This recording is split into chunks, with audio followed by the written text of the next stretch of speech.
Hey, I'm Brianna Hosack, and this is the Bingeable Business Trainings podcast, bringing easy to follow and wildly informative, high-value trainings for spiritual women starting out in online entrepreneurial businesses. These training topics were crowdsourced based on the needs of the women in my business supporting group coaching membership called the Butterfly Network, in which I share my own successful entrepreneurial business knowledge going back all the way to 2012 when I started my first business, and encompassing multiple tens of thousands of dollars invested in coaching and training since then, so that you don't have to take food off the table to get your business off the ground like I had to once upon a time. As a certified advanced level shamanic practitioner and a level 2 certified holy fire Reiki practitioner, I bring a level of spiritual understanding and feminine flow to the deeply structured and disciplined masculine go. And as an authentic business leadership coach and mentor, I teach you the way to run your business that works for you and your unique life without all the cookie cutter crap, while stepping into leadership of yourself, your family, your community, and the world. If you'd like to find out more about the Butterfly Network membership, you can find more information in the show notes of any episode, and if there are spots available at any given time, enrollment is open. In the meantime, listen in for tons of free value and clear coaching advice so you can take your business from idea to sold in no time. If you do find value here, make sure to subscribe and share this podcast with anyone you think it might help. And if you're ready for high value coaching support and powerful sisterhood with other women in business, all at a record low price, crawl on over into the Butterfly Network membership, Caterpillar. Let's get you your wings. Okay. Alrighty. So talking about business boundaries today, talking about business boundaries in all forms. So not just business boundaries that you set, like I'm only going to work with clients for this much time or at these times or things like that. Boundaries and the lack of them have been coming up a lot lately, especially related to business and especially for the ladies in my business membership. So that's why I chose this topic this time. So the concept of how you do one thing applies to how you do everything, right? How you do one thing is how you do everything. This is one of those controversial things where people argue it all the time, but it really applies in this kind of a situation. So let me start with an example. Okay. So for myself, I don't watch a lot of TV in general. I was raised without it, right? We had peasant vision. It was like you had 3 channels. Mostly it was the news. You're not interested in that as a kid. So it was just like, whatever. And we weren't allowed to turn it on hardly ever. So I didn't build a habit of that. But the reason that I still don't watch much TV to this day is partially because I totally subscribe to the whole notion of like too much screen time is bad for you, right? Bad for your brain, bad for your eyes, bad for all that stuff, even as an adult. And I already spend enough time on a screen for work, for business. I spend like, that is the only way that I work is on a screen, very, very rarely in person. So when I don't need to be on a screen, I don't want to be, right? But also because I have terrible boundaries around it. Okay. So when I turn on the TV, I don't turn it off, kind of thing. So I will, if I start, I don't stop, kind of thing. So because I rarely watch, when I do, I choose things that are super, super interesting to me, right? I'm not just like, whatever, turning some stupid show on. I'm like, I've been wanting to watch this thing forever and I can't wait to see it. And so I can't take my eyes off of it and I can't look away. And I'm highly interested in what's in front of me, right? I'm completely absorbed. It becomes kind of mindless. I'm not choosing it anymore. I'm just like totally absorbed into it. And also, because of how rarely I turn it on, I feel deprived of it. And I just kind of became aware of this the other day, right? So I am depriving myself of that time. So then once I start, it's like I can't get enough because I've been deprived. So literally, I just did this the other night, right? And this is why I was like, I feel like this was so important for this training because I put on my favorite show, and no surprise for anyone here, it's Vikings. Okay, that is my favorite. I absolutely love it because Vikings, like I have family history, like that's my higher self is like Viking warrior queen, right? So I'm like obsessed. When I turn it on, I cannot make myself turn it off. So I watched for like 6 or 7 hours, and I would actually notice. So this is one of the misconceptions with ADHD in particular. I would, people always have these misconceptions that I just don't notice the time going by. I just don't notice that like the next one is starting, especially on something like Netflix where it auto starts the next episode and things like that. No, I would notice.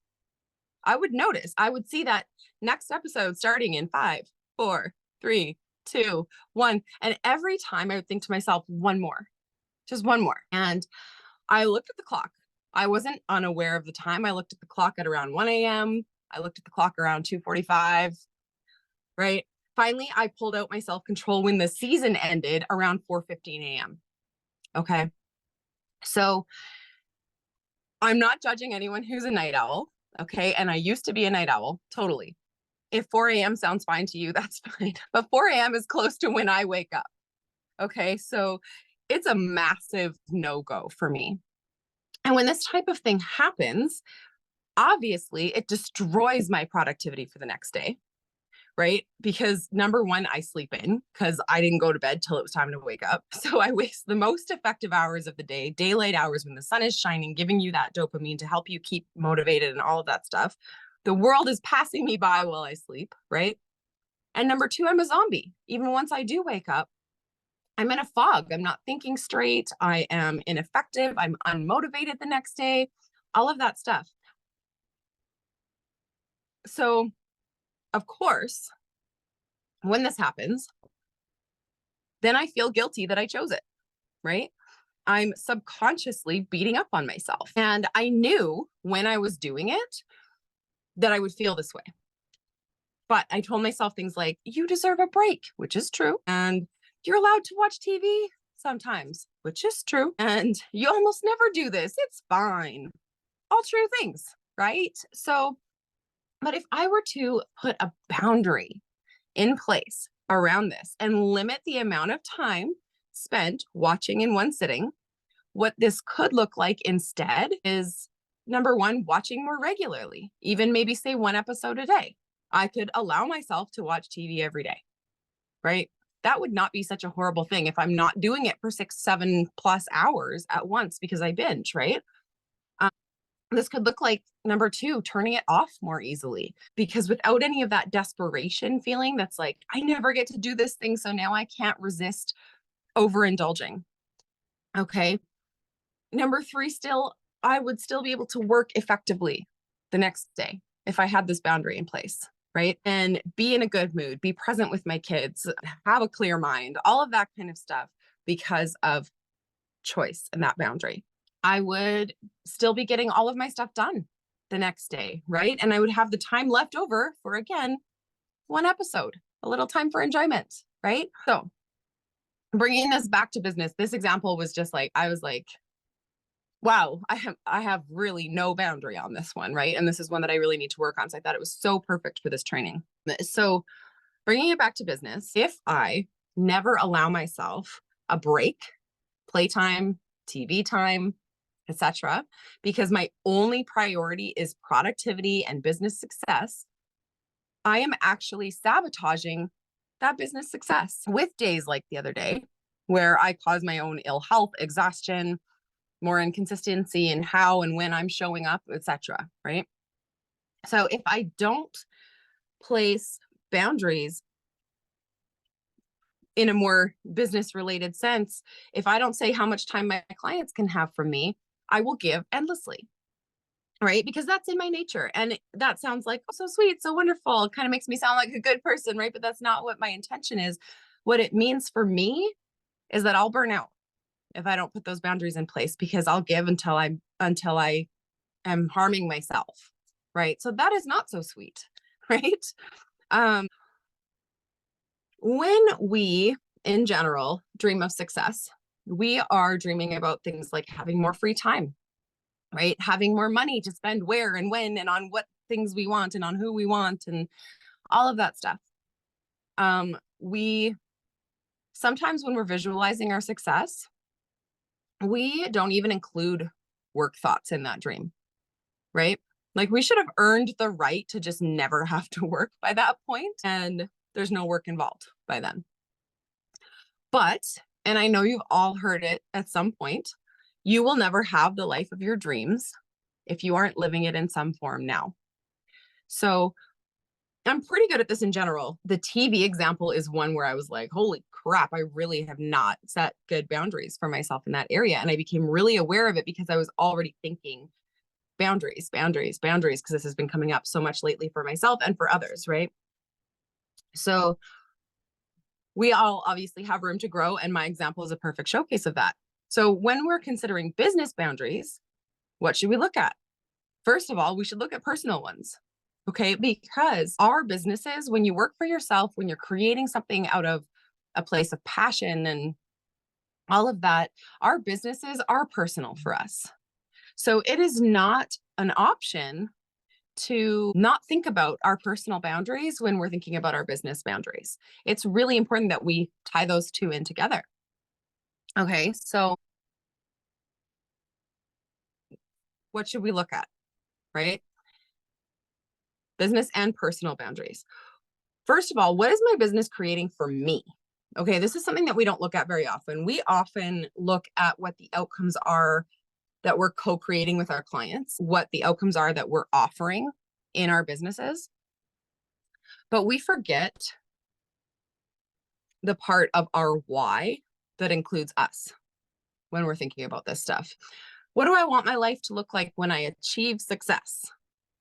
That's really important to look at, right? To think about and to dream of. And we do sometimes, but sometimes we're not looking at it in a very practical way. So then taking that a step further and going, how can I make my life look like that now?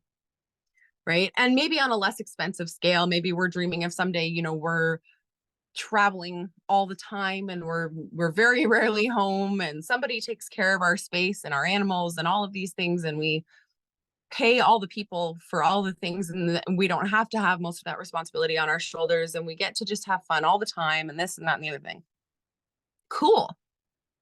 How can we make our lives look like that now? Because if you're not living your life now in some form the same as you want it to be, you're never going to get there, right? So if I say, for example, want my business to help women achieve the self-confidence that will take them to a place where they're free to achieve their wildest dreams. And I want a life where I get to travel regularly, be supported by staff and team members and all of that kind of thing in my business and my personal life, where I get to spend entire days not thinking about work at all. And yet I'm still changing lives daily, right? But then right now I'm working 24/7 to try to get there. It's not going to happen, right? It's time to examine, first of all, what do I not believe is possible in that dream? Because if I can't implement it in some form now, it's usually because I don't believe it's possible eventually. So if I only believe it's possible when I hit a million, or when I hit 10 million, 10 billion, whatever, right? I'll never get there. And the why we'll never get there is because our RAS, reticular activating system, which is the part of your brain that looks for evidence, is looking for the proof. And if you are showing it that it is not a possibility now, it will never find the proof that it's a possibility someday. There are people who make millions and still work 24/7. That's not the life we want, right? If we want our reticular activating system to find the proof that this life is possible for us, we need to give it examples now. And like I said, they can be less expensive examples, right? So I've got, creating the outcomes for and with my clients down, for example. So that can only grow and cause bigger and bigger change in their lives every day that I continue to apply my business methods and plans and all of that, because that's how I've set it up, right? My RAS is seeing success, success, success as far as my client's success, my client wins, my testimonials, most of you saw that one that Alex dropped the other day, and I was just floored. And I'm floored every single time. It's not because it's not a bragging, like, oh, I'm so amazing way. It's just like, no, I've got that part. right? All that can happen now is for that to grow, because my reticular activating system is in complete belief that I help my clients achieve those wins, that I am the person who can help them change their lives and transform in that way. And I had to grow to that, right? I had to give my reticular activating system proof until I got to the point where I could fully believe it and have it be consistently growing on its own without so much effort from me. So, but okay, so great. I have the client outcomes part down. But what about traveling, right? If I want to travel all the time eventually, but I am not traveling at all now, then I'm not creating or living the life of my dreams, right? I'm not showing my reticular activating system that it is safe for me to travel, that it's okay, and that it is possible. So if I don't ever take a day off, or I don't ever let go of the reins a little bit and outsource support, or, any of that stuff, then I'm not proving to my RAS that it's possible for me. If I am waiting until I make enough money, I'm never going to make enough money. So business boundaries can include things like allowing myself to be supported, right? For example, I'm not making necessarily so much money that I feel like I can hire a full-time VA, but I have a VA. I have a VA for less hours a month, right? So at some point, maybe I will want to hire a VA for 40, 50 hours a month. Maybe I'll want to hire one for 200 hours a month. Maybe I'll want to hire 5 VAs for 200 hours a month eventually. Like, I have no idea, right? I don't know what that's going to look like exactly. But if 5 hours a month is what I can pay for right now, I'm still allowed to have that support. I'm allowed to hire a VA for 5 hours, right? And I already don't work every day, even though I'm passionate and I love working on and in my business. Balance is key to life. So I require myself to take breaks. I don't always, watch TV on those breaks because I haven't made those boundaries for myself in that area, right? But this can look like one day a week off of work, or 1 hour a day where we do not look at work, or an entire week every few months, or whatever feels good to you, right?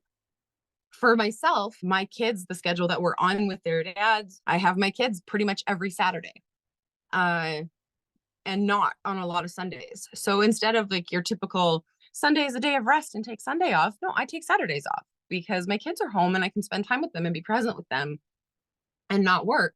And then I can work on Sunday when it's just me and I'm uninterrupted. I'm able to focus and get more done, right? So it's what's practical for you as well. Again, with the traveling thing, if traveling out of the country is the dream, but I can't afford that yet, I can still go camping locally, right? Or I can go on day trips to local fascinating places, or I can take road trips that are closer to home.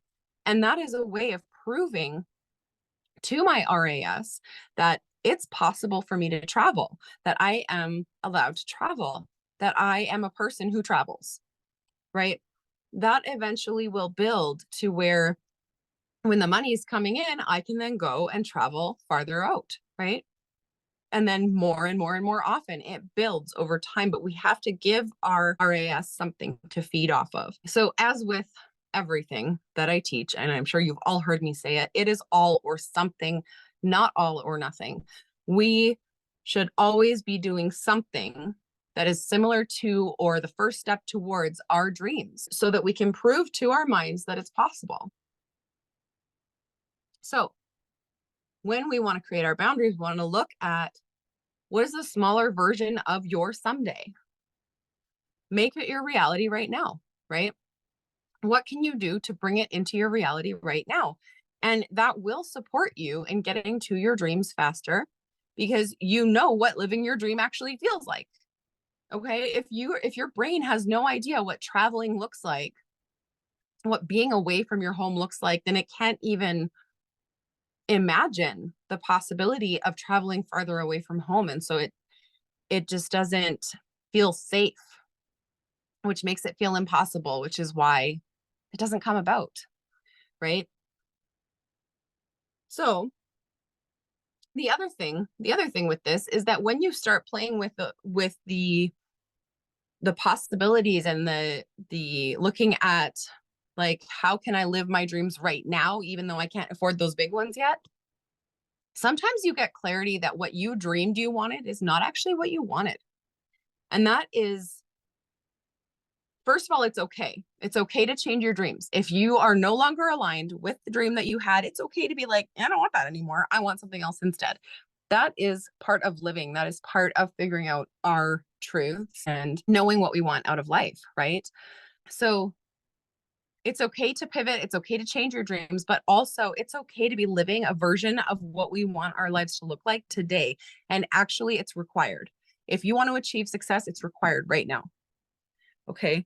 And of course, still set those boundaries with clients. Of course, right? The more you hold yourself to them, the more your clients will respect and adhere to them and respect you, because they'll be like, wow, look it, she's got her shit together, right? She's not just letting people trample all over her boundaries. And of course, setting boundaries, like, what are the hours that I work? What days do I work? How many hours a day do I work? When do I turn off my screen? When do I say enough is enough? Right? Because we can go forever. Work will fill the container that you give it. So if you say, I work 1 hour a day and that's it, you will prioritize the right actions in your business and only work 1 hour a day and get so much more accomplished than a lot of people do in working from when they wake up till when they go to sleep, because they have not put limits on how much they're willing to give. So they just randomly spray energy everywhere as far as what they're working on. And very last but not least, when you set those boundaries for yourself, set them just like you would for someone else. And if boundary setting is something that's a problem for you, this is an area to work on, because just like in life, when we don't have boundaries, we get trampled. Our emotions get trampled. Our priorities get trampled. The things we care about get trampled. It's like, nobody cares about me. Nobody cares what I think or what I need or what I want, or that's how it feels, right? When we don't set boundaries, people can't stick to them. People can't be supportive of our energy or show up in the way that we want them to, because they don't know what that looks like. If we don't say, this is what I need, they don't know what we need looks like, right? So setting a boundary for someone else, silly example, but say you're like, my kid keeps coloring on the walls. Well, if you just keep telling them don't do that, that's not actually setting a boundary, right? If you say, if you color on the walls, I'm going to have to take away the coloring instruments, that's setting a boundary. And then when they color on the wall again and you actually take away those coloring instruments, then you are actually following through on your boundary.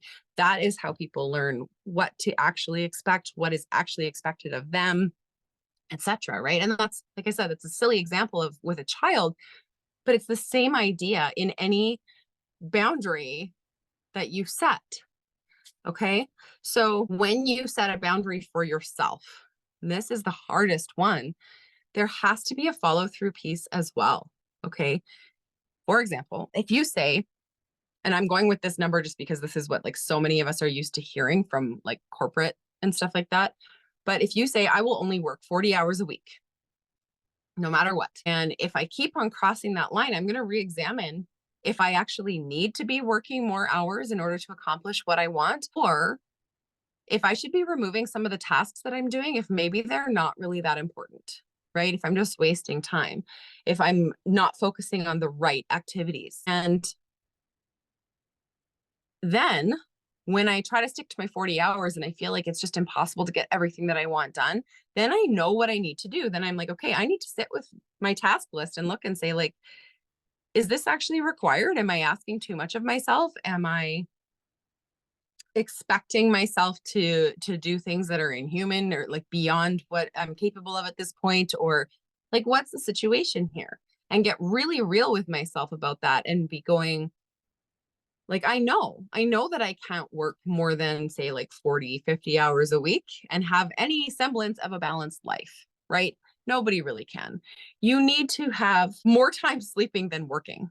You need to have fun time. You need to have time being present with your loved ones. You need to have self-care time and alone time. And you need to have business time or work time, right? If that is, unless you have some other form of income, it's required, right? For us in this day and age. So knowing what your boundary is and what you'll do if you're not able to stick to that boundary makes everything so much easier. If you say, I'm only going to work 1 hour a day, that's the life that I want to live. And you realize, okay, I'm only working 1 hour a day, but I'm not anywhere near getting the things done that I want to get done. Then it's a matter of looking at, am I working on the right things during that 1 hour? Am I prioritizing the right tasks during that time? Or am I letting myself get sidetracked? Am I letting my squirrel, right, going like squirrel, squirrel, squirrel, ooh, look, butterfly, and just doing whatever comes up? Or do I have an actual plan? Do I have steps laid out to achieve what I want to accomplish? And when we cross our own boundaries, that's how we realize, right? That's how we become aware of where we need to change something. So setting a boundary gives us the ability to have that awareness so that we can be successful, so that we can actually accomplish the things that we dream about. And again, business and personal boundaries cross when you run your own business, right? You have to be aware of both. You need to look at both, because if you don't have personal boundaries, it's so much easier to let business just take right over your entire personal life, right? Trading services is a way of asking for help when paying money for it isn't available. Yeah, absolutely. You can, right? You can trade services. If that's the point, is to have support, to be supported. It's okay to be supported in whatever way that looks like now, to prove to your mind that it's possible, right? Make a smaller version of your dreams a reality now. Exactly. There's a difference between a boundary and I'm trying to think of the other word for it, but like ordering someone to do what you want, right? So there's a big difference between saying, this is my boundary and what's going to happen if you cross that line, and just saying, I don't like it when you do that, right? And when we are continually just saying, I don't like it when you do that, just like with the toddler coloring on the wall, being like, you can't color on the wall. Well, yeah, they can. Of course they can. They physically can color on the wall. If I tell them you're not allowed to color on the wall, well, they're still going to color on the wall because there's no boundary in place. That's not a boundary. Saying you're not allowed to do something is not a boundary, right? We have to have the follow through piece in order for it to be a boundary. So to set a boundary, we have to, number one, be willing to follow through on the consequence that is tied in with that boundary. Okay. If we're not willing to follow through, then it's a matter of looking at it. This is a boundary for yourself. If I am not able to follow through on the boundaries that I set, what happens? What do I do about that? Then I need to look at, okay, am I willing to expand what I am comfortable with other people doing? Am I willing to let them go farther into that than I thought that I was?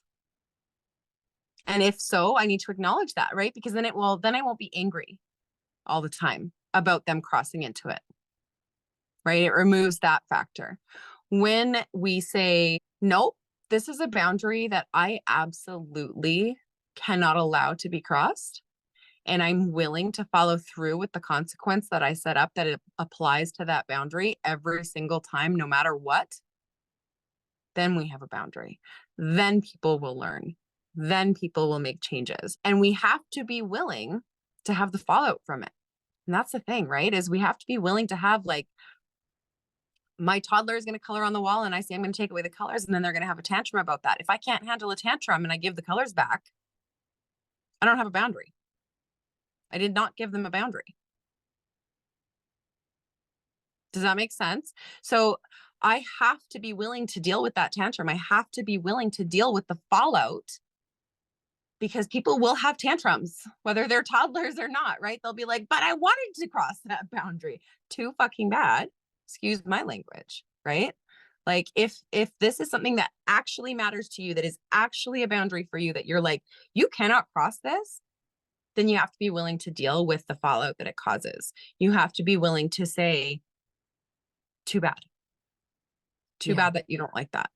Too bad that you don't, you feel like, and this doesn't mean that we don't care how other people feel. So if they're like, well, your boundary makes it so that I never get any attention from you, let's look at that. Let's look at, am I really not prioritizing my time with those other people enough? Do I maybe need to create a boundary for myself around that I'm turning off the work so that I have intentional present time with the people in my life who matter, so that they feel that they've got their cup filled enough by me that they can leave me the fuck alone when it's time for me to work. Right? Yeah. And that's the thing, is that so often we look at just business boundaries or just personal boundaries, but they do cross over. When you care about your business, they cross because you're passionate about it. It's almost like another baby. It's like your own child. You can't just ignore it. You're so passionate about it. And then you feel like other people are abusing you when they're crossing those lines. But if you don't have those boundaries in place, a proper, clear boundary that you're willing to stick to, it's not their fault. Yeah. Right. Yeah. And it's not a matter of like, oh, I was pointing the finger at them, now I'm going to point the finger at myself and blame myself. It's not that either. It's that we just need to sit with it and go, what is my actual line? What am I okay with accepting from other people? And if I'm not okay with accepting it, what am I willing to put up with that's going to be the fallout of it? Like, how far am I willing to hold this boundary until? If it's forever, then you've got a good boundary. So I guess if you're looking at, okay, so what have been the boundaries? Don't want to be a bitch all the time. Right. And you don't have to be a bitch to have boundaries. You don't. You just need it to be clear cut. Okay, so here's the deal. My business is a priority. I am going to work, and you need to decide how much, right? You have to have these details in place. I am going to work 2 hours a day, just picking a random example. You pick what works for you, right? I'm going to work 2 hours a day on my business without interruption. And if interruptions happen, what's going to happen? I'm going to leave the house. I'm going to go work somewhere else. I'm going to go work at the library. I'm going to go work at a coffee shop. I'm going to go where you can't touch me. Yeah. Where you no longer have access to me. Because what are we in control of, right? What can we control about the situation? We can't control other people's behaviors. We can take ourselves away from them. We can say, and just like a personal boundary, right? You walk all over my feelings, I no longer allow you in my life. That's a personal boundary, right? You cannot be in my life because you just are cruel to me. Same idea. You don't have access to me for 2 hours a day, period, end of story. You leave or I will. There's your boundary. And that's the thing, is we take back our power, right? We have to take back our power, because when we allow them to cross that line again and again and again without there's no fallout for that, for them, other than you getting angry, which isn't fallout. They're like, mom's a bitch. Yeah. Every kid thinks that about their mom, no matter what, right? They all think it anyway. So fuck them. I love my children, but fuck it. So take back our power, put the boundaries in place. And when you put one in place, if it doesn't work for you, if you're like, hey, I really don't like working out of a coffee shop. I really don't like working at the library. I really want to be able to work from home. Then it's a matter of getting creative. How can I create that space for myself? And I know your kids are a little bit older, so it doesn't really apply, but like for people with younger kids, for example, just this is an example I can think of, signing them up for a summer camp so that they are literally out of the house for that 2 hours a day. Or, you know what I mean? Like, create the reality that you desire. It's possible. And when you get stuck, that's what the business membership is for. Bring it there. Let's work it out. Let's find solutions, because I'm fucking good at finding solutions. I'm really good at thinking outside the box and telling you, this is a way that you could do that. This is a way that you could do that. And then you go, that one feels really good. Oh, and here's the next layer to it. When you do this, you are not only giving yourself that freedom and giving yourself the feelings that you're worthy of having, but you're teaching your kids how to do the same thing. When we let them trample all over us, we're teaching them to let other people trample all over them. And sometimes what it takes for women, especially empathic women, women who like, spiritual women, whatever, where they feel so much for other people, sometimes what it takes to allow themselves to have what they deserve is to realize that they need to teach that to the other person so that that other person can have what they deserve. Sometimes it takes that, right? For us to give ourselves what we deserve, is to know that. And so that's why I say there's the next layer to it, is if you let them cross your boundaries, you are teaching them to let people cross their boundaries. And in that sense, without it being like a you suck as a mom, in a sense, we're failing as a mother if we do that, right? We're failing at setting them up for success in their life if we allow that. So learning these things for ourselves, ripple effect, right? It trickles down to the next generation. It trickles out to our partners. It trickles out to our friends. It trickles out to, when we put up boundaries, it is the healthiest thing that we can do, right? It is the best thing that we can do for all involved. And then it stops feeling like I'm a bitch. And they start realizing I'm actually capable of handling something without mom's help. I have a brain. I can find things by myself. Like all of these things, right? And that when you have kids, they come and it's like, Mom, what should I eat? Oh my gosh, I stock that food in the fridge. I stock that food in the pantry. I cook every damn meal. Go find a fucking snack, right? Yes. Like that's what it feels like. There's it's ridiculous, right? And I've been there. I've been at the point where my ex-husband, for example, was so bad for this that I put labels on the kids' drawers on their dressers. What's in the drawer? I put not even just one, multiple labels. This side of the drawer has this. This side of the drawer has this. I had like labels everywhere. You know what he still did? Where's her bathing suit? I don't know where that is. When we allow them to, like, if I keep answering the question, you'll never fucking figure it out. So go figure it out, right? Yeah. Literally. Read the label, dumbass. Literally, right? And I'm like that's such an extreme example. But at the same time, that is exactly what's happening when we're allowing them to trample over our boundaries all the time, right? We're letting them get into this mindset of I'm stupid and I can't figure it out without mom. Yes. And if there is one, the thing is that like, okay, we can grasp this concept, but then when we go to apply it in a different situation, we might be like, what could I do? I don't even know what the possibilities are. So bring that, right? Bring that into the thing and be like, hey, I'm having troubles with this boundary. What can I do? Bring it to the table. Let's find your answers, right? Because, and honestly, it's easier for me to do for other people than it is for myself. I've had to learn this the very fucking hard way, right? Because I also have done this. That's why I get it so thoroughly. But also why I still have a boundary issue around something like watching TV. Like right at the beginning where I was like, anytime I turn on that TV, I watch for like 6-7+ hours because I've deprived myself of it. And therefore I'm like, just one more until it's 4:15 in the fucking morning and I'm exhausted and I've destroyed my next day and I have all the ADHD guilt coming up, right? All of that same where it's just like, I'm a terrible person. Why did I do this to myself? I hate it. Like, you know, because I never let myself.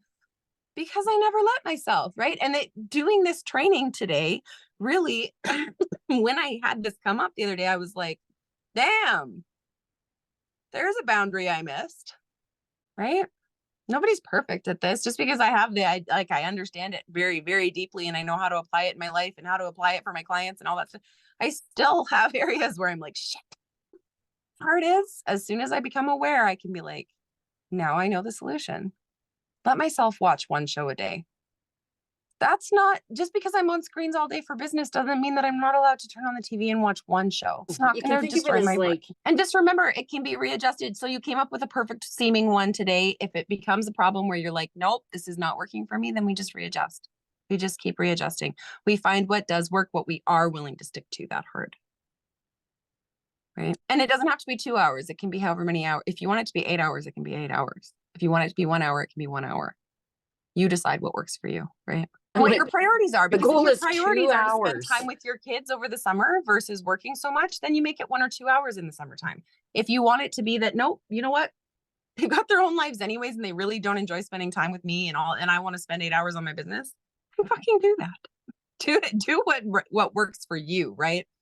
I just picked 2 hours as a random number. Because I can't structure like that. And it's almost impossible with kids because things change every day, right? So totally.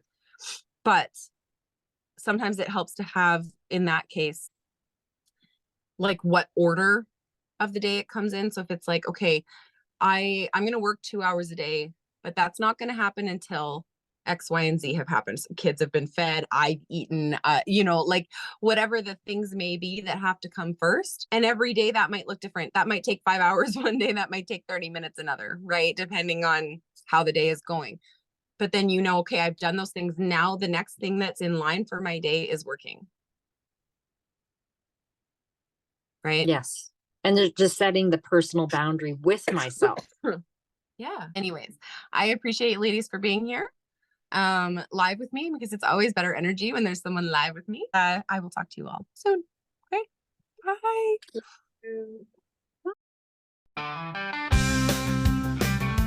Thanks for listening in. I hope this training was exactly what you needed when you needed it. If it brought you value, make sure to subscribe and share this podcast with anyone it may help.